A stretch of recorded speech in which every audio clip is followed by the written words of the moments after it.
नमस्कार दोस्तों, स्वागत है आप सभी का आपके अपने इस YouTube चैनल पर। तो दोस्तों, आज हम राजस्थान पशु परिचर भर्ती के संबंध में बात करने वाले हैं कि इसमें जो ऑफिशियल आंसर की आई थी उसके बाद वो अब बच्चों के कितने नंबर बन रहे हैं, काट पीट कर कितने नंबर बन रहे हैं माइनस मार्किंग करके। और मैंने भी इसका एग्ज़ाम दिया था तो मेरे कितने बन रहे हैं ये भी आपको जानना है।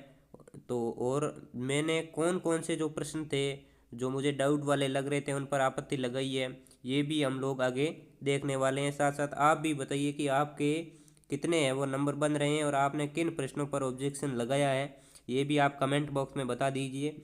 और इसका जो रिजल्ट है वो भी जल्द ही आने वाला है। तो इन सभी सवालों पर हम लोग अभी चर्चा करने वाले हैं। तो बढ़ते हैं, एक एक करके सवाल हम देखते हैं कि कितने जो है। देखिए, पहला जो है, मैंने कौन से प्रश्नों पर ऑब्जेक्शन लगाया है। तो मेरा जो पेपर था वो 2 दिसंबर को था।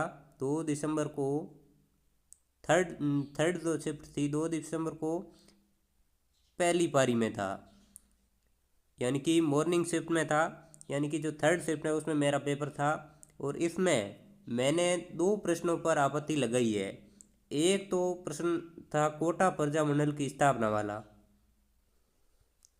कोटा प्रजामंडल की स्थापना वाला सवाल था, उसमें मैंने आपत्ति लगाई है। उसमें 1939 राइट होना चाहिए था, वो ऑप्शन में ही नहीं था, इसलिए वो प्रश्न है उस पर मैंने आपत्ति लगाई। तो ये सवाल जो है ये डिलीट हो सकता है।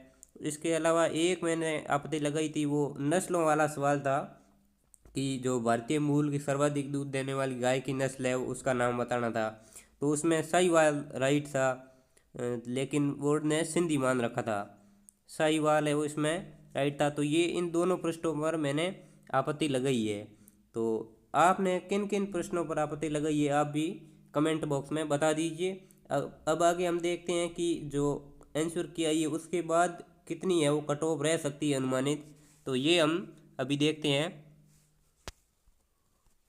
तो देखिए, आंसर की जो आई है उसके बाद अब कितनी कट ऑफ जा सकती है। तो आंसर की आने के बाद सभी लगभग मैक्सिमम काफ़ी बच्चों के हैं वो कम ही हुए हैं, जो पहले मिलान करके रखे थे कि जिनके 120 कह रहे थे या फिर 130 कह रहे थे, उन सभी के लगभग एक या दो तो कम हुए ही हैं। ये तो पक्का ही है, हो सकता है एक एक 2% बच्चों के बढ़ गए हों, लेकिन लगभग मैक्सिमम कम ही हुए हैं सबके। तो इसके अनुसार जो कट ऑफ है वो कितनी रह सकती है। तो देखिए, जो 100+ जिनके नंबर है ना, वो अभी देखिए उम्मीद रख सकते हैं, क्योंकि नॉर्मलाइजेशन भी बाकी है। तो नॉर्मलाइजेशन में हो सकता है उनको यहाँ पर 10 नंबर का या 5 नंबर का फ़ायदा हो जाए, और जिनके 115 है उनको घाटा होकर वो 10 पर आए और ये बढ़ के उनके बराबर भी जा सकते हैं। तो इतना डिमोटिवेट होने की ज़रूरत नहीं है। जिनके 100+ है वे भी उम्मीद रख सकते हैं, क्योंकि कट ऑफ का किसी को कुछ पता होता नहीं है, लेकिन लगभग 100+ नंबर है वो एकदम सेफ ही है। और इसके अलावा जो 110+ है वो तो उनका तो सिलेक्शन हो ही सकता है। तो अब देखते हैं कि मेरे कितने नंबर है वो बन रहे हैं। तो दोस्तों, मैंने आपको बताया कि मेरा थर्ड शिफ्ट में पेपर था और मेरे कितने नंबर बन रहे। तो मैंने टोटल 100 150 में से 137 है वो अटेम्प्ट किए थे दोस्तों। 137 अटेम्प्ट कर दिए थे। उसमें से मेरे 21 क्वेश्चन रॉन्ग हो गए थे। 21 है वो गलत हो गए थे, 21 गलत हो गए, और 137 है वो अटेम्प्ट किए। तो मेरे जो नंबर बन रहे हैं आंसर की आने के बाद वो 111 के आसपास बन रहे हैं, 110.75 ऐसे कुछ बन रहे हैं, 110.75 ये मेरे नंबर है। इतने बन रहे हैं थर्ड शिफ्ट में।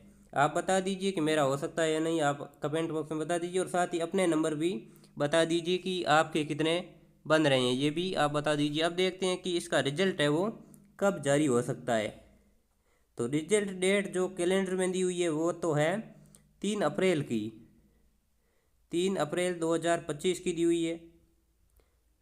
लेकिन जो रिजल्ट है वो मार्च के एंडिंग में भी आ सकता है, इससे पहले ही आएगा, बाद में तो नहीं होगा।